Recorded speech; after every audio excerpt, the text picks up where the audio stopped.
ಓಂ ಶಾಂತಿ. ಮಧುರಾತಿ ಮಧುರ ಶಿವ ಪರಮಾತ್ಮ ತಂದೆಯ ಮಧುರ ಮಹಾವಾಕ್ಯವನ್ನು ಕೇಳೋಣ. ಇಂದಿನ ಮುರಳಿಯ ದಿನಾಂಕವಾಗಿದೆ 3/3/2026. ಪ್ರಾತಃ ಮುರಳಿ ಬಾಪ್ತಾದ ಮಧುಬನ್. ಮಧುರ ಮಕ್ಕಳೇ, ನೀವು ರೂಪ ಬಸಂತರಾಗಿದ್ದೀರಿ. ನಿಮ್ಮ ಬಾಯಿಂದ ಸದಾ ಜ್ಞಾನ ರತ್ನಗಳೇ ಹೊರಬರಬೇಕು. ಯಾರೇ ಹೊಸಬರು ಬಂದರೆ ಅವರಿಗೆ ತಂದೆಯ ಪರಿಚಯ ಕೊಡಿ. ಪ್ರಶ್ನೆಯಾಗಿದೆ, ತಮ್ಮ ಸ್ಥಿತಿಯನ್ನು ಏಕರಸ ಮಾಡಿಕೊಳ್ಳುವ ಸಾಧನ ಯಾವುದಾಗಿದೆ? ಉತ್ತರ, ಸಂಘದ ಸಂಭಾಲನೆ ಮಾಡಿ. ಆಗ ಸ್ಥಿತಿಯು ಏಕರಸವಾಗುತ್ತಾ ಹೋಗುವುದು. ಸದಾ ಒಳ್ಳೆಯ ಸೇವಾಧಾರಿ ವಿದ್ಯಾರ್ಥಿಯ ಸಂಘವನ್ನೇ ಮಾಡಬೇಕು. ಒಂದು ವೇಳೆ ಯಾರಾದರೂ ಜ್ಞಾನ ಮತ್ತು ಯೋಗದ ಮಾತುಗಳನ್ನು ಬಿಟ್ಟು ಉಲ್ಟಾ ಮಾತುಗಳನ್ನು ಮಾತನಾಡುತ್ತಾರೆ, ಬಾಯಿಂದ ರತ್ನಗಳ ಬದಲು ಕಲ್ಲುಗಳು ಹೊರಬರುತ್ತವೆ ಎಂದರೆ ಅವರ ಸಂಘದಿಂದ ಸದಾ ಸಾವಧಾನವಾಗಿರಬೇಕು. ಗೀತೆಯಾಗಿದೆ, ರಾತ್ರಿಯ ಪ್ರಯಾಣಿಕನೇ ಸುಸ್ತಾಗಬೇಡ. ಓಂ ಶಾಂತಿ. ಜ್ಞಾನ ಮತ್ತು ವಿಜ್ಞಾನ, ಇದಕ್ಕೆ ತಂದೆ ಮತ್ತು ಆಸ್ತಿ ಎಂದು ಹೇಳುತ್ತಾರೆ. ತಂದೆಯು ತಂದೆ ಮತ್ತು ಆಸ್ತಿಯ ಜ್ಞಾನವನ್ನು ಹೇಳುತ್ತಾರೆ. ದೆಹಲಿಯಲ್ಲಿ ವಿಜ್ಞಾನ ಭವನವಿದೆ, ಆದರೆ ಅವರು ಅರ್ಥವನ್ನು ತಿಳಿದುಕೊಂಡಿಲ್ಲ. ನೀವು ಮಕ್ಕಳು ತಿಳಿದುಕೊಂಡಿದ್ದೀರಿ. ಜ್ಞಾನ ಮತ್ತು ಯೋಗ. ಯೋಗದಿಂದ ನಾವು ಪವಿತ್ರರಾಗುತ್ತೇವೆ. ಜ್ಞಾನದಿಂದ ನಮ್ಮ ಶರೀರವು ಪವಿತ್ರವಾಗುತ್ತದೆ. ನಾವು ಇಡೀ ಚಕ್ರವನ್ನು ಅರಿತುಕೊಳ್ಳುತ್ತೇವೆ. ಯೋಗದ ಯಾತ್ರೆಗಾಗಿ ಈ ಜ್ಞಾನವು ಸಿಗುತ್ತದೆ. ಮತ್ಯಾರೂ ಯೋಗ ಮಾಡುವುದಕ್ಕಾಗಿ ಜ್ಞಾನವನ್ನು ತಿಳಿಸುವುದಿಲ್ಲ. ಅವರು ಸ್ಥೂಲ ವ್ಯಾಯಾಮಗಳನ್ನು ಕಲಿಸುತ್ತಾರೆ. ಇದು ಸೂಕ್ಷ್ಮ ಮತ್ತು ಮೂಲ ಮಾತಾಗಿದೆ. ಗೀತೆಯು ಸಹ ಅದರೊಂದಿಗೆ ಸಂಬಂಧವನ್ನು ಇಡುತ್ತದೆ. ತಂದೆಯು ತಿಳಿಸುತ್ತಾರೆ, ಹೇ ಮಕ್ಕಳೇ, ಹೇ ಮೂಲವತನದ ಪ್ರಯಾಣಿಕರೇ, ಪತಿತ ಪಾವನ ತಂದೆಯೇ ಸರ್ವರ ಸದ್ಗತಿದಾತನಾಗಿದ್ದಾರೆ. ಅವರೇ ಎಲ್ಲರಿಗೆ ಮನೆಗೆ ಹೋಗುವ ಮಾರ್ಗವನ್ನು ತಿಳಿಸುತ್ತಾರೆ. ನಿಮ್ಮ ಬಳಿ ತಿಳಿದುಕೊಳ್ಳುವುದಕ್ಕಾಗಿ ಮನುಷ್ಯರು ಬರುತ್ತಾರೆ. ಯಾರ ಬಳಿ ಬರುತ್ತಾರೆ? ಪ್ರಜಾಪಿತ ಬ್ರಹ್ಮ ಕುಮಾರ ಕುಮಾರಿಯರ ಬಳಿ ಬರುತ್ತಾರೆ. ಅಂದಾಗ ನೀವು ಅವರೊಂದಿಗೆ ಕೇಳಿರಿ, ನೀವು ಯಾರ ಬಳಿ ಬಂದಿದ್ದೀರಿ? ಮನುಷ್ಯರು ಸಾಧು ಸಂತ ಮಹಾತ್ಮರ ಬಳಿ ಬರುತ್ತಾರೆ. ಇಂತಹ ಮಹಾತ್ಮರು ಎಂದು ಅವರು ಹೆಸರು ಇರುತ್ತದೆ, ಇಲ್ಲಂತೂ ಹೆಸರೇ ಆಗಿದೆ. ಪ್ರಜಾಪಿತ ಬ್ರಹ್ಮ ಕುಮಾರ ಕುಮಾರಿಯರು ಬಿಕೆಗಳಂತೂ ಅನೇಕರಿದ್ದಾರೆ. ಆದ್ದರಿಂದ ನೀವು ಕೇಳಿರಿ, ಯಾರ ಬಳಿ ಬಂದಿದ್ದೀರಿ? ಪ್ರಜಾಪಿತ ಬ್ರಹ್ಮರವರೊಂದಿಗೆ ನಿಮ್ಮ ಸಂಬಂಧವೇನು? ಅವರು ಎಲ್ಲರ ತಂದೆಯಾದರಲ್ಲವೇ? ನಿಮ್ಮ ಮಹಾತ್ಮರ ಗುರುಜಿಯ ದರ್ಶನ ಮಾಡಬೇಕೆಂದು ಕೆಲವರು ಹೇಳುತ್ತಾರೆ. ಆಗ ಹೇಳಿರಿ, ನೀವು ಗುರುಗಳೆಂದು ಹೇಗೆ ಹೇಳುತ್ತೀರಿ? ಪ್ರಜಾಪಿತ ಬ್ರಹ್ಮ ಕುಮಾರಿಯರೆಂದು ಹೆಸರನ್ನು ಇಡಲಾಗಿದೆ ಅಂದ ಮೇಲೆ ಅವರು ತಂದೆಯಾದರಲ್ಲವೇ? ಗುರುಗಳಲ್ಲ. ಪ್ರಜಾಪಿತ ಬ್ರಹ್ಮ ಕುಮಾರ ಕುಮಾರಿಯರೆಂದರೆ ಇವರಿಗೆ ಯಾರೋ ತಂದೆ ಇದ್ದಾರೆ. ಅವರು ನಿಮಗೂ ತಂದೆಯಾದರು. ಆದ್ದರಿಂದ ನಾವು ಬಿಕೆಗಳ ತಂದೆಯೊಂದಿಗೆ ಮಿಲನ ಮಾಡಲು ಬಯಸುತ್ತೇವೆಂದು ಹೇಳಿರಿ ಎಂದು ಅವರಿಗೆ ತಿಳಿಸಬೇಕು. ಪ್ರಜಾಪಿತನ ಹೆಸರನ್ನು ಎಂದಾದರೂ ಕೇಳಿದ್ದೀರಾ? ಇಷ್ಟೊಂದು ಮಂದಿ ಮಕ್ಕಳಿದ್ದಾರೆ. ತಂದೆಯ ಬಗ್ಗೆ ಅರ್ಥವಾದಾಗಲೇ ಇವರು ಬೇಹದ್ದಿನ ತಂದೆಯಾಗಿದ್ದಾರೆ.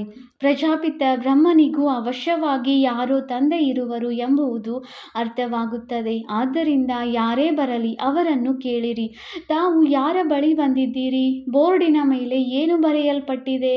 ಇಷ್ಟೊಂದು ಸೇವಾ ಕೇಂದ್ರಗಳಿವೆ, ಇಷ್ಟೊಂದು ಮಂದಿ ಬ್ರಹ್ಮ ಕುಮಾರ ಕುಮಾರಿಯರಿದ್ದಾರೆ ಅಂದ ಮೇಲೆ ಅವಶ್ಯವಾಗಿ ಅವರಿಗೆ ತಂದೆ ಇರುವರು. ಗುರುಗಳಾಗಲು ಸಾಧ್ಯವಿಲ್ಲ. ಮೊದಲು ಇದು ಬುದ್ಧಿಯಿಂದ ಹೊರಡಲಿ, ಆಗ ಇದು ಮನೆಯಾಗಿದೆ, ನಾನು ಪರಿವಾರದಲ್ಲಿ ಬಂದಿದ್ದೇನೆ ಎಂಬುದು ಅವರಿಗೆ ಅರ್ಥವಾಗುವುದು. ನಾವು ಪ್ರಜಾಪಿತ ಬ್ರಹ್ಮನ ಸಂತಾನರಾಗಿದ್ದೇವೆ ಅಂದಾಗ ಅವಶ್ಯವಾಗಿ ನೀವು ಆಗುವಿರಿ. ಒಳ್ಳೆಯದು. ಬ್ರಹ್ಮನು ಯಾರ ಮಗನಾಗಿದ್ದಾರೆ? ಬ್ರಹ್ಮ ವಿಷ್ಣು ಶಂಕರನಿಗೂ ರಚಯಿತನು ಪರಮಪಿತ ಪರಮಾತ್ಮ ಶಿವನಾಗಿದ್ದಾರೆ. ಅವರು ಬಿಂದುವಾಗಿದ್ದಾರೆ. ಅವರ ಹೆಸರಾಗಿದೆ ಶಿವ. ಅವರು ನಮ್ಮ ತಾತನಾಗಿದ್ದಾರೆ. ನೀವಾತ್ಮರು ಅವರ ಸಂತಾನರಾಗಿದ್ದೀರಿ. ಬ್ರಹ್ಮನಿಗೆ ನೀವೆಲ್ಲರೂ ಸಂತಾನರಾಗಿದ್ದೀರಿ ಅಂದ ಮೇಲೆ ನಾವು ಬಾಪ್ ದಾದಾರವರೊಂದಿಗೆ ಮಿಲನ ಮಾಡಲು ಬಯಸುತ್ತೇವೆಂದು ನೀವು ಈ ರೀತಿ ಹೇಳಿರಿ. ಅವರಿಗೆ ತಿಳಿಸಬೇಕಾದರೆ ಅವರ ಬುದ್ಧಿಯು ತಂದೆಯ ಕಡೆ ಹೊರಟು ಹೋಗುವಂತೆ ತಿಳಿಸಬೇಕು. ನಾನು ಯಾರ ಬಳಿ ಬಂದಿದ್ದೇನೆ ಎಂಬುದು ಅವರಿಗೆ ಅರ್ಥವಾಗಲಿ. ಪ್ರಜಾಪಿತ ಬ್ರಹ್ಮನು ನಮ್ಮ ತಂದೆಯಾಗಿದ್ದಾರೆ. ಶಿವ ತಂದೆಯು ಎಲ್ಲ ಆತ್ಮರ ತಂದೆಯಾಗಿದ್ದಾರೆ ಅಂದ ಮೇಲೆ ಮೊದಲು ನಾವು ಯಾರ ಬಳಿ ಬಂದಿದ್ದೇವೆ ಎಂಬುದನ್ನು ತಿಳಿದುಕೊಳ್ಳಿ. ಹೀಗೆ ಯುಕ್ತಿಯಿಂದ ತಿಳಿಸಬೇಕು. ಅದರಿಂದ ಇವರು ಶಿವ ತಂದೆಯ ಸಂತಾನರಾಗಿದ್ದಾರೆ. ಇದೊಂದು ಪರಿವಾರವಾಗಿದೆ ಎಂದು ಅವರಿಗೆ ಅರ್ಥವಾಗಲಿ. ಅವರಿಗೆ ತಂದೆ ಮತ್ತು ದಾದಾರವರ ಪರಿಚಯವಾಗಲಿ. ಸರ್ವರ ಸದ್ಗತಿದಾತನು ನಿರಾಕಾರ ತಂದೆಯಾಗಿದ್ದಾರೆ. ಅವರು ಪ್ರಜಾಪಿತ ಬ್ರಹ್ಮರವರ ಮೂಲಕ ಸರ್ವರ ಸದ್ಗತಿ ಮಾಡುತ್ತಾರೆ. ಅವರನ್ನೇ ಎಲ್ಲರೂ ಕರೆಯುತ್ತಾರೆ ಎಂಬುದನ್ನು ನೀವು ತಿಳಿಸಿಕೊಡಿ. ನೋಡುತ್ತಾರಲ್ಲವೇ, ಎಷ್ಟೊಂದು ಮಂದಿ ಮಕ್ಕಳು ಬಂದು ತಂದೆಯಿಂದ ಆಸ್ತಿಯನ್ನು ತೆಗೆದುಕೊಳ್ಳುತ್ತಾರೆ. ಮೊದಲು ಅವರಿಗೆ ತಂದೆಯ ಪರಿಚಯ ಸಿಗಲಿ, ಆಗ ನಾವು ಬಾಪ್ದಾದಾರವರೊಂದಿಗೆ ಮಿಲನ ಮಾಡಲು ಬಂದಿದ್ದೇವೆಂದು ಅರ್ಥವಾಗುವುದು. ಆದ್ದರಿಂದ ಹೇಳಿರಿ, ನಾವು ಇವರಿಗೆ ಬಾಪ್ದಾದಾ ಎಂದು ಹೇಳುತ್ತೇವೆ. ಜ್ಞಾನಪೂರ್ಣ ಪತಿತ ಪಾವನ ಈ ಶಿವ ತಂದೆಯಾಗಿದ್ದಾರೆ. ಭಗವಂತನು ಸರ್ವರ ಸದ್ಗತಿದಾತ ನಿರಾಕಾರನಾಗಿದ್ದಾರೆ. ಅವರು ಜ್ಞಾನ ಸಾಗರನಾಗಿದ್ದಾರೆ. ಬ್ರಹ್ಮರವರ ಮೂಲಕ ಬೇಹದ್ದಿನ ಆಸ್ತಿಯನ್ನು ತೆಗೆದುಕೊಳ್ಳುತ್ತಿದ್ದಾರೆ. ಇದರಿಂದ ಈ ಬ್ರಹ್ಮಕುಮಾರ ಕುಮಾರಿಯರು ಶಿವ ತಂದೆಯ ಸಂತಾನರಾಗಿದ್ದಾರೆ. ಅವರೇ ಎಲ್ಲರ ತಂದೆಯಾಗಿದ್ದಾರೆ ಎಂಬುದನ್ನು ಅವರು ತಿಳಿದುಕೊಳ್ಳುವರು. ಭಗವಂತನು ಒಬ್ಬರೇ ಆಗಿದ್ದಾರೆ. ಅವರೇ ಆದಿ ಸನಾತನ ದೇವಿ ದೇವತಾ ಧರ್ಮದ ಸ್ಥಾಪನೆ ಮಾಡುತ್ತಾರೆ. ಅವರು ಸ್ವರ್ಗದ ರಚಯಿತ, ಸರ್ವರ ತಂದೆಯೂ ಆಗಿದ್ದಾರೆ, ಶಿಕ್ಷಕ, ಸದ್ಗುರುವೂ ಆಗಿದ್ದಾರೆ. ಸೃಷ್ಟಿಯ ಆದಿ ಮಧ್ಯ ಅಂತ್ಯದ ರಹಸ್ಯವನ್ನು ತಿಳಿಸುತ್ತಾರೆ, ಅರ್ಥಾತ್ ತ್ರಿಕಾಲದರ್ಶಿಗಳನ್ನಾಗಿ ಮಾಡುತ್ತಾರೆ. ಅವರನ್ನು ನೋಡಿ ತಿಳಿದುಕೊಳ್ಳಲು ಯೋಗ್ಯರಾಗಿದ್ದಾರೆ. ಅವರಿಗೆ ಇದನ್ನು ತಿಳಿಸಿಕೊಡಬೇಕು. ಮೊಟ್ಟ ಮೊದಲಿಗೆ ಕೇಳಿರಿ, ನಿಮಗೆ ಎಷ್ಟು ಮಂದಿ ತಂದೆಯರಿದ್ದಾರೆ? ಲೌಕಿಕ ಮತ್ತು ಪಾರಲೌಕಿಕ. ತಂದೆಯಂತೂ ಸರ್ವವ್ಯಾಪಿಯಾಗಿರಲು ಸಾಧ್ಯವಿಲ್ಲ. ಲೌಕಿಕ ತಂದೆಯಿಂದ ಈ ಆಸ್ತಿಯು ಸಿಗುತ್ತದೆ, ಪಾರಲೌಕಿಕ ತಂದೆಯಿಂದ ಆ ಆಸ್ತಿಯು ಸಿಗುತ್ತದೆ ಅಂದ ಮೇಲೆ ಅವರಿಗೆ ಸರ್ವವ್ಯಾಪಿ ಎಂದು ಹೇಗೆ ಹೇಳುವಿರಿ? ಈ ಶಬ್ದವನ್ನು ಬರೆದುಕೊಂಡು ಧಾರಣೆ ಮಾಡಿಕೊಳ್ಳಿ. ಇದನ್ನು ಅವಶ್ಯವಾಗಿ ತಿಳಿಸಬೇಕಾಗಿದೆ. ತಿಳಿಸುವವರಂತೂ ನೀವಾಗಿದ್ದೀರಿ. ಇದು ಮನೆಯಾಗಿದೆ. ಇವರು ನಮ್ಮ ಗುರುಗಳಲ್ಲ. ನಾವೆಲ್ಲರೂ ಬ್ರಹ್ಮ ಕುಮಾರ ಕುಮಾರಿಯರಾಗಿದ್ದೇವೆ. ನಮಗೆ ಆಸ್ತಿಯನ್ನು ನಿರಾಕಾರ ಶಿವ ತಂದೆಯೇ ಕೊಡುತ್ತಾರೆ. ಅವರೇ ಸರ್ವರ ಸದ್ಗತಿದಾತನಾಗಿದ್ದಾರೆ. ಬ್ರಹ್ಮನಿಗೆ ಸರ್ವರ ಸದ್ಗತಿದಾತ, ಪತಿತ ಪಾವನ, ಮುಕ್ತಿದಾತನೆಂದು ಹೇಳಲಾಗುವುದಿಲ್ಲ. ಇದು ಶಿವ ತಂದೆಯದೇ ಮಹಿಮೆಯಾಗಿದೆ. ಯಾರೇ ಬರಲಿ ಅವರಿಗೆ ಇದನ್ನೇ ತಿಳಿಸಿ. ಇವರು ಸರ್ವರ ಬಾಪ್ದಾದ ಆಗಿದ್ದಾರೆ. ಆ ತಂದೆಯೇ ಸ್ವರ್ಗದ ರಚಯಿತನಾಗಿದ್ದಾರೆ. ಬ್ರಹ್ಮರವರ ಮೂಲಕ ವಿಷ್ಣುಪುರಿಯ ಸ್ಥಾಪನೆ ಮಾಡುತ್ತಾರೆ. ನೀವು ಈ ರೀತಿ ಯಾರಿಗಾದರೂ ತಿಳಿಸಿದ್ದೆಯಾದರೆ ಅವರು ತಂದೆಯ ಬಳಿ ಬರುವ ಅವಶ್ಯಕತೆಯೇ ಇರುವುದಿಲ್ಲ. ಎಲ್ಲವೂ ಅರ್ಥವಾಗಿ ಬಿಡುತ್ತದೆ. ನಾವು ಗುರುಜಿಯ ದರ್ಶನ ಮಾಡಬೇಕೆಂದು ಅವರು ಹೇಳುತ್ತಾರೆ. ಏಕೆಂದರೆ ಭಕ್ತಿ ಮಾರ್ಗದಲ್ಲಿ ಗುರುಗಳಿಗೆ ಬಹಳ ಮಹಿಮೆ ಮಾಡುತ್ತಾರೆ. ವೇದ, ಶಾಸ್ತ್ರ, ಯಾತ್ರೆ ಇತ್ಯಾದಿಗಳೆಲ್ಲವನ್ನು ಗುರುಗಳೇ ಕಲಿಸುತ್ತಾರೆ. ಆದ್ದರಿಂದ ನೀವು ತಿಳಿಸಿ. ಮನುಷ್ಯರು ಗುರುಗಳಾಗಲು ಸಾಧ್ಯವಿಲ್ಲ. ನಾವು ಈ ಬ್ರಹ್ಮರವರಿಗೂ ಸಹ ಗುರುವೆಂದು ಹೇಳುವುದಿಲ್ಲ. ಸರ್ವರ ಸದ್ಗುರು ಒಬ್ಬರೇ ಆಗಿದ್ದಾರೆ. ಯಾವುದೇ ಮನುಷ್ಯರು ಜ್ಞಾನ ಸಾಗರನಾಗಲು ಸಾಧ್ಯವಿಲ್ಲ. ಅವರೆಲ್ಲರೂ ಭಕ್ತಿ ಮಾರ್ಗದ ಶಾಸ್ತ್ರಗಳನ್ನು ಓದುವವರಾಗಿದ್ದಾರೆ. ಅದಕ್ಕೆ ಶಾಸ್ತ್ರಗಳ ಜ್ಞಾನವೆಂದು ಹೇಳಲಾಗುತ್ತದೆ. ಇಲ್ಲಿ ನಮಗೆ ಜ್ಞಾನ ಸಾಗರ ತಂದೆಯು ಓದಿಸುತ್ತಾರೆ. ಇದು ಆಧ್ಯಾತ್ಮಿಕ ಜ್ಞಾನವಾಗಿದೆ. ಬ್ರಹ್ಮ, ವಿಷ್ಣು, ಶಂಕರನಿಗೆ ಜ್ಞಾನ ಸಾಗರನೆಂದು ಹೇಳಲು ಸಾಧ್ಯವಿಲ್ಲ ಅಂದ ಮೇಲೆ ಮತ್ತೆ ಮನುಷ್ಯರಿಗೆ ಹೇಳಲು ಹೇಗೆ ಸಾಧ್ಯ? ಮನುಷ್ಯರು ಜ್ಞಾನದ ಅಥಾರಿಟಿ ಆಗಲು ಸಾಧ್ಯವಿಲ್ಲ. ಶಾಸ್ತ್ರಗಳ ಅಥಾರಿಟಿ ಎಂದೂ ಸಹ ಪರಮಪಿತ ಪರಮಾತ್ಮನಿಗೆ ಹೇಳಲಾಗುತ್ತದೆ. ಪರಮಪಿತ ಪರಮಾತ್ಮನು ಬ್ರಹ್ಮರವರ ಮೂಲಕ ಎಲ್ಲ ವೇದಶಾಸ್ತ್ರಗಳ ಸಾರವನ್ನು ತಿಳಿಸುತ್ತಾರೆ ಎಂದು ತೋರಿಸುತ್ತಾರೆ. ತಂದೆಯು ತಿಳಿಸುತ್ತಾರೆ, ನನ್ನನ್ನು ಯಾರೂ ಅರಿತುಕೊಂಡಿಲ್ಲ ಅಂದ ಮೇಲೆ ಅವರಿಗೆ ಆಸ್ತಿಯು ಎಲ್ಲಿಂದ ಸಿಗುವುದು? ಬೇಹದ್ದಿನ ಆಸ್ತಿಯು ಬೇಹದ್ದಿನ ತಂದೆಯ ಮೂಲಕವೇ ಸಿಗುತ್ತದೆ. ಈಗ ಈ ತಂದೆಯು ಏನು ಮಾಡುತ್ತಿದ್ದಾರೆ? ಇದು ಹೋಲಿ ಮತ್ತು ದುರಿಯಾ ಆಗಿದೆಯಲ್ಲವೇ? ಜ್ಞಾನ ಮತ್ತು ವಿಜ್ಞಾನ ಕೇವಲ 2 ಶಬ್ದಗಳಿವೆ. ತಂದೆಯು ಮನ್ಮನಾಭವದ ಜ್ಞಾನವನ್ನು ಕೊಡುತ್ತಾರೆ. ನನ್ನನ್ನು ನೆನಪು ಮಾಡಿದರೆ ನಿಮ್ಮ ವಿಕರ್ಮಗಳು ವಿನಾಶವಾಗುತ್ತವೆ ಅಂದಾಗ ಈ ಜ್ಞಾನ ವಿಜ್ಞಾನವು ಹೋಲಿ ಮತ್ತು ದುರಿಯಾ ಆಗಿದೆ. ಮನುಷ್ಯರಲ್ಲಿ ಜ್ಞಾನವಿಲ್ಲದೆ ಇರುವ ಕಾರಣ ಒಬ್ಬರು ಇನ್ನೊಬ್ಬರ ಬಾಯಲ್ಲಿ ಧೂಳನ್ನೇ ಎರಚುತ್ತಾರೆ. ಇರುವುದೇ ಹೀಗೆ. ಯಾರದು ಗತಿ ಸದ್ಗತಿಯಾಗುವುದಿಲ್ಲ. ಬಾಯಲ್ಲಿ ಮಣ್ಣನ್ನೇ ಹಾಕುತ್ತಾರೆ. ಜ್ಞಾನದ 3ನೇ ನೇತ್ರವು ಯಾರಿಗೂ ಇಲ್ಲ. ದಂತಕಥೆಗಳನ್ನು ಕೇಳುತ್ತಾ ಬಂದಿದ್ದಾರೆ. ಇದಕ್ಕೆ ಅಂಧಶ್ರದ್ಧೆ ಎಂದು ಹೇಳಲಾಗುತ್ತದೆ.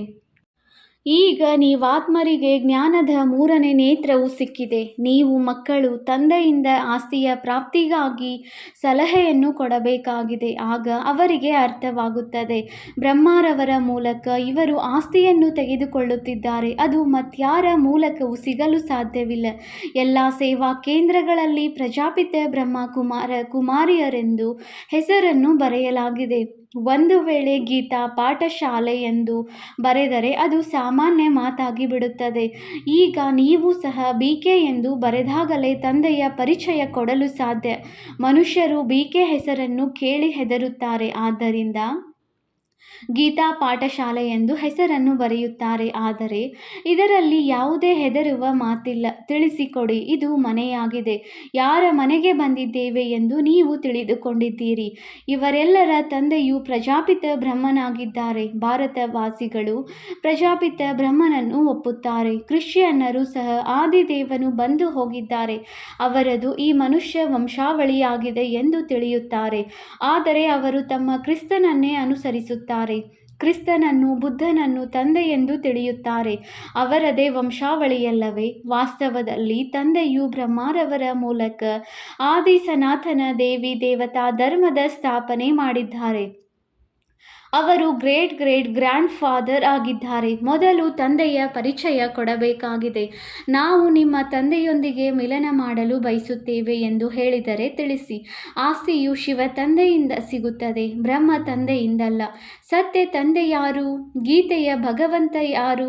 ಆದಿ ಸನಾತನ ದೇವಿ ದೇವತಾ ಧರ್ಮದ ಸ್ಥಾಪನೆಯನ್ನು ಯಾರು ಮಾಡಿದರು? ತಂದೆ. ಈ ರೀತಿ ಹೇಳಿದರೆ ಇವರೆಲ್ಲ ಬ್ರಹ್ಮ ಕುಮಾರಿಯರು ಶಿವ ತಂದೆಯ ಸಂತಾನರಾಗಿದ್ದಾರೆ ಎಂಬುದನ್ನು ತಿಳಿದುಕೊಳ್ಳುವರು. ಶಿವನಿಂದ ಬ್ರಹ್ಮರವರ ಮೂಲಕ ಗತಿ ಸದ್ಗತಿಯ ಆಸ್ತಿಯು ಸಿಗುತ್ತದೆ. ಅವರು ಈ ಸಮಯದಲ್ಲಿ ನಮಗೆ ಜೀವನ್ಮುಕ್ತಿಯನ್ನು ಕೊಡುತ್ತಿದ್ದಾರೆ. ಉಳಿದೆಲ್ಲರೂ ಮುಕ್ತಿಯಲ್ಲಿ ಹೋಗುತ್ತಾರೆ. ಈ ಜ್ಞಾನವು ನೀವು ಮಕ್ಕಳ ಬುದ್ಧಿಯಲ್ಲಿ ಇರಬೇಕು.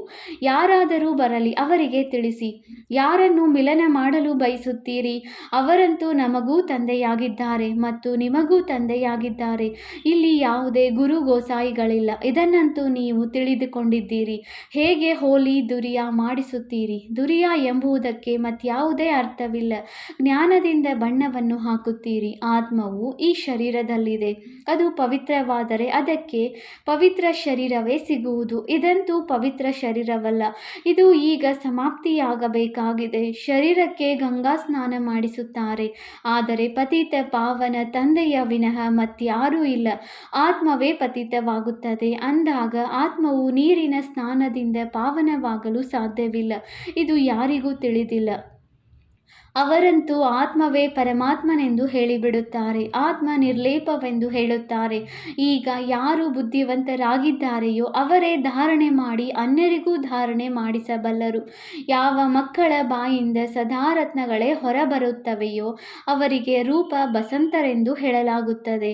ಜ್ಞಾನ ವಿಜ್ಞಾನವನ್ನು ಬಿಟ್ಟು ಪರಸ್ಪರ ಮತ್ತೇನಾದರೂ ಲೇವಾದೇವಿ ಮಾಡುತ್ತಾರೆಂದರೆ ಅವರ ಬಾಯಿಂದ ಕಲ್ಲುಗಳು ಬರುತ್ತಿವೆ ಎಂದರ್ಥ. ಸೇವೆಯ ಬದಲು ಸೇವಾಭಂಗ ಮಾಡುತ್ತಾರೆ. 63 ಜನ್ಮಗಳಿಂದಲೂ ಒಬ್ಬರು ಇನ್ನೊಬ್ಬರಿಗೆ ಕಲ್ಲುಗಳನ್ನು ಹೊಡೆಯುತ್ತಲೇ ಬಂದರು. ಈಗ ತಂದೆಯು ತಿಳಿಸುತ್ತಾರೆ, ನೀವು ಜ್ಞಾನ ವಿಜ್ಞಾನದ ಮಾತುಗಳನ್ನಾಡಿ ಮನಸ್ಸನ್ನು ಖುಷಿಪಡಿಸಬೇಕಾಗಿದೆ. ಅಲ್ಲಸಲ್ಲದ ಮಾತುಗಳನ್ನು ಕೇಳಬಾರದು. ಇದು ಜ್ಞಾನವಲ್ಲವೇ? ಇಡೀ ಪ್ರಪಂಚವಂತೂ ಒಬ್ಬರು ಇನ್ನೊಬ್ಬರಿಗೆ ಕಲ್ಲುಗಳನ್ನೇ ಹೊಡೆಯುತ್ತಾರೆ. ನೀವು ಮಕ್ಕಳು ರೂಪ ಬಸಂತರಾಗಿದ್ದೀರಿ ಅಂದ ಮೇಲೆ ನೀವು ಜ್ಞಾನ ವಿಜ್ಞಾನವನ್ನು ಬಿಟ್ಟು ಮತ್ತೇನನ್ನು ಕೇಳಬಾರದು, ಹೇಳಲು ಬಾರದು. ಯಾರು ಉಲ್ಟಾ ಮಾತನಾಡುವರೋ ಅವರ ಸಂಘವೇ ಕೆಟ್ಟದ್ದಾಗಿದೆ. ಯಾರು ಬಹಳ ಸೇವೆ ಮಾಡುವವರಾಗಿದ್ದಾರೆ ಅವರ ಸಂಘವು ಒಳ್ಳೆಯದಾಗಿದೆ. ಕೆಲವರು ಬ್ರಾಹ್ಮಣರು ರೂಪ ಬಸಂತರಾಗಿದ್ದಾರೆ. ಇನ್ನು ಕೆಲವರು ಬ್ರಾಹ್ಮಣರಾಗಿಯೂ ಉಲ್ಟಾ ಸುಲ್ಟಾ ಮಾತನಾಡುತ್ತಾರೆ. ಇಂಥವರ ಸಂಘ ಮಾಡಬಾರದು. ಅವರು ಇನ್ನೂ ನಷ್ಟವನ್ನೇ ಉಂಟು ಮಾಡುತ್ತಾರೆ. ಆದ್ದರಿಂದ ತಂದೆಯು ಪದೇ ಪದೇ ಸಾವಧಾನ ನೀಡುತ್ತಾರೆ. ಎಂದು ಪರಸ್ಪರ ಉಲ್ಟಾ ಸುಲ್ಟಾ ಮಾತುಗಳನ್ನು ಆಡಬೇಡಿ. ಇಲ್ಲವಾದರೆ ತಮ್ಮದು ಸತ್ಯನಾಶ, ಅನ್ಯರದು ಸತ್ಯನಾಶ ಮಾಡುತ್ತೀರಿ. ಮತ್ತೆ ಪದವಿ ಭ್ರಷ್ಟವಾಗುತ್ತದೆ. ತಂದೆಯು ಎಷ್ಟು ಸಹಜವಾಗಿ ತಿಳಿಸುತ್ತಾರೆ. ಬಾಬಾ, ನಾವು ಹೋಗಿ ಅನೇಕರಿಗೆ ಈ ಜ್ಞಾನವನ್ನು ತಿಳಿಸುತ್ತೇವೆ ಎನ್ನುವಷ್ಟು ಉಮ್ಮಂಗವಿರಬೇಕು. ಅವರೇ ತಂದೆಯ ಸತ್ಯ ಮಕ್ಕಳಾಗಿದ್ದಾರೆ. ತಂದೆಯೂ ಸಹ ಸೇವಾಧಾರಿ ಮಕ್ಕಳ ಮಹಿಮೆ ಮಾಡುತ್ತಾರೆ. ಅಂಥವರ ಸಂಘ ಮಾಡಬೇಕು. ಯಾರು ಒಳ್ಳೆಯ ವಿದ್ಯಾರ್ಥಿಯ ಸಂಘ ಮಾಡುತ್ತಾರೆ ಎಂಬುದನ್ನು ತಂದೆಯೊಂದಿಗೆ ಕೇಳಿದರೆ ತಿಳಿಸಬಲ್ಲರು. ಎಂಥವರ ಸಂಘ ಮಾಡಬೇಕು, ಯಾರು ತಂದೆಯ ಹೃದಯವನ್ನು ಏರಿದ್ದಾರೆ ಎಂಬುದನ್ನು ಕೂಡಲೇ ತಿಳಿಸಬಲ್ಲರು. ಸೇವಾಧಾರಿ ಮಕ್ಕಳ ಪ್ರತಿ ತಂದೆಗೂ ಗೌರವವಿದೆ. ಕೆಲವರಂತೂ ಸೇವೆಯನ್ನು ಮಾಡುವುದಿಲ್ಲ. ಹೀಗೆ ಅನೇಕರಿಗೆ ಕೆಟ್ಟ ಸಂಘವು ಸಿಗುವುದರಿಂದ ಸ್ಥಿತಿಯೇ ಏರುಪೇರಾಗಿ ಬಿಡುತ್ತದೆ. ಕೆಲವರು ಸ್ಥೂಲ ಸೇವೆಯಲ್ಲಿ ಬಹಳ ಚೆನ್ನಾಗಿದ್ದಾರೆ. ಅವರು ಸಹ ಒಳ್ಳೆಯ ಆಸ್ತಿಯನ್ನು ಪಡೆಯುತ್ತಾರೆ. ತಂದೆ ಮತ್ತು ಆಸ್ತಿಯ ಬಗ್ಗೆ ತಿಳಿದುಕೊಳ್ಳುವುದು ಬಹಳ ಸಹಜವಾಗಿದೆ. ಕೇವಲ ಇಷ್ಟನ್ನೇ ತಿಳಿಸಿ. ತಂದೆ ಮತ್ತು ಆಸ್ತಿಯನ್ನು ನೆನಪು ಮಾಡಿ. ಎರಡೇ ಶಬ್ದಗಳಿವೆ, ತಂದೆ ಮತ್ತು ಆಸ್ತಿ. ಯಾರೇ ಬಂದರೂ ಸಹ ಅವರಿಗೆ ತಿಳಿಸಿ. ತಂದೆಯ ಆದೇಶವಾಗಿದೆ, ನನ್ನೊಬ್ಬನನ್ನೇ ನೆನಪು ಮಾಡಿ. ಎಲ್ಲದಕ್ಕಿಂತ ದೊಡ್ಡ ಅದ್ಭುತ ಇದಾಗಿದೆ. ತಂದೆಯು ತಿಳಿಸುತ್ತಾರೆ, ನನ್ನನ್ನು ನೆನಪು ಮಾಡಿದರೆ ನಿಮಗೆ ಸ್ವರ್ಗದ ಆಸ್ತಿಯೂ ಸಿಗುವುದು. ಪ್ರತಿ ಸೇವಾ ಕೇಂದ್ರದಲ್ಲಿ ಹೀಗೆ ನಂಬರ್ ವಾರ್ ಇದ್ದಾರೆ.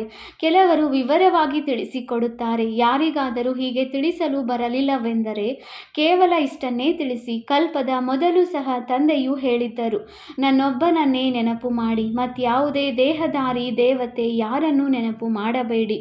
ಇಂಥವರು ಹೀಗೆ ಮಾಡುತ್ತಾರೆ, ಹಾಗೆ ಮಾಡುತ್ತಾರೆ, ಇಂತಹ ಪರಚಿಂತನೆಯನ್ನೇ ಮಾಡಬೇಡಿ. ತಂದೆಯು ನಿಮಗೆ ಹೋಲಿ ಮತ್ತು ದುರಿಯಾ ತಿನ್ನಿಸಿದರು. ಬಾಕಿ ಸ್ಥೂಲ ಬಣ್ಣವನ್ನು ಹಾಕುವುದು ಆ ಮನುಷ್ಯರ ಕೆಲಸವಾಗಿದೆ. ಯಾರು ಯಾರದೇ ನಿಂದನೆಯ ಮಾತುಗಳನ್ನು ತಿಳಿಸಿದರೂ ನೀವು ಕೇಳಬಾರದು. ತಂದೆಯು ಎಷ್ಟು ಒಳ್ಳೆಯ ಮಾತನ್ನು ತಿಳಿಸುತ್ತಾರೆ. ಮನ್ಮನಾಭವ ಮಧ್ಯಾಜೀಭವ. ಯಾರೇ ಬಂದರೂ ಸಹ ಅವರಿಗೆ ತಿಳಿಸಿಕೊಡಿ. ಶಿವ ತಂದೆಯು ಎಲ್ಲರ ತಂದೆಯಾಗಿದ್ದಾರೆ. ಅವರು ತಿಳಿಸುತ್ತಾರೆ, ನನ್ನನ್ನು ನೆನಪು ಮಾಡಿದರೆ ಸ್ವರ್ಗದ ಆಸ್ತಿಯೂ ಸಿಗುವುದು. ಗೀತೆಯ ಭಗವಂತನೂ ಅವರಾಗಿದ್ದಾರೆ. ಈ ಮೃತ್ಯು ಸನ್ಮುಖದಲ್ಲಿ ನಿಂತಿದೆ ಅಂದಾಗ ಸರ್ವಿಸ್ ಮಾಡುವುದು, ತಂದೆಯ ನೆನಪು ತರಿಸುವುದು ನೀವು ಮಕ್ಕಳ ಕರ್ತವ್ಯವಾಗಿದೆ. ಇದು ಮಹಾನ್ ಮಂತ್ರವಾಗಿದೆ. ಇದರಿಂದ ರಾಜಧಾನಿಯ ತಿಲಕ ಸಿಗುವುದು. ಎಷ್ಟು ಸಹಜ ಮಾತಾಗಿದೆ. ತಂದೆಯನ್ನು ನೆನಪು ಮಾಡಿ ಮತ್ತು ಮಾಡಿಸಿ, ಆಗ ದೋಣಿಯು ಪಾರಾಗುವುದು. ಒಳ್ಳೆಯದು. ಮಧುರಾತಿ ಮಧುರ. ಅಗಲಿ ಹೋಗಿ ಮರಳಿ ಸಿಕ್ಕಿರುವ ಮಕ್ಕಳ ಪ್ರತಿ ಮಾತಾಪಿತ ಬಾಪ್ದಾದಾರವರ ನೆನಪು, ಪ್ರೀತಿ ಹಾಗೂ ಸುಪ್ರಭಾತ. ಆತ್ಮಿಕ ಮಕ್ಕಳಿಗೆ ಆತ್ಮಿಕ ತಂದೆಯ ನಮಸ್ತೆ. ನಾವು ಆತ್ಮಿಕ ಮಕ್ಕಳಿಂದ ಆತ್ಮಿಕ ತಂದೆಗೆ ನೆನಪು, ಪ್ರೀತಿ ಹಾಗೂ ನಮಸ್ತೆ ನಮಸ್ತೆ ನಮಸ್ತೆ. ಧಾರಣೆಗಾಗಿ ಮುಖ್ಯ ಸಾರ. ಪಾಯಿಂಟ್ ನಂಬರ್ 1, ಬುದ್ಧಿವಂತರಾಗಿ ಎಲ್ಲರಿಗೆ ತಂದೆಯ ಪರಿಚಯ ಕೊಡಬೇಕಾಗಿದೆ. ಬಾಯಿಂದ ಎಂದೂ ಕಲ್ಲುಗಳಂತೆ ಮಾತನಾಡಿ ಸೇವಾಭಂಗ ಮಾಡಬಾರದು. ಜ್ಞಾನ ಯೋಗವನ್ನು ಬಿಟ್ಟು ಮತ್ತೇನು ಚರ್ಚೆ ಮಾಡಬಾರದು. ಪಾಯಿಂಟ್ ನಂಬರ್ 2, ಯಾರು ರೂಪ ಬಸಂತರಾಗಿದ್ದಾರೆ, ಯಾರು ಸೇವಾದಾರಿಗಳಾಗಿದ್ದಾರೆಯೋ ಅಂಥವರ ಸಂಘವನ್ನೇ ಮಾಡಬೇಕಾಗಿದೆ. ಉಲ್ಟಾ ಸುಲ್ಟಾ ಮಾತುಗಳನ್ನು ತಿಳಿಸುವವರ ಸಂಘ ಮಾಡಬಾರದು. ವರದಾನ. ಜ್ಞಾನದ ಮೂಲಕ ರಾವಣನ ಬಹುರೂಪಗಳನ್ನು ಅರಿತುಕೊಂಡು ಅದರ ಆಕರ್ಷಣೆಯಿಂದ ಮುಕ್ತರಾಗಿ ಇರುವಂತಹ ಸಾಹಸಶಾಲಿ ಭವ. ಯಾವ ಮಕ್ಕಳು ಜ್ಞಾನದ ಮೂಲಕ ಬಹಳ ಚೆನ್ನಾಗಿ ರಾವಣನ ಬಹುರೂಪಗಳನ್ನು ಅರಿತುಕೊಳ್ಳುವರು, ಅದು ಅವರ ಮುಂದೆ ಸಮೀಪಕ್ಕೂ ಬರಲು ಸಾಧ್ಯವಾಗುವುದಿಲ್ಲ. ಬಲೆ ಚಿನ್ನದ ಅಥವಾ ವಜ್ರದ ರೂಪವನ್ನೇ ಧಾರಣೆ ಮಾಡಿಕೊಳ್ಳಲಿ, ಆದರೆ ಅದರ ಆಕರ್ಷಣೆಯಲ್ಲಿ ಬರುವುದಿಲ್ಲ.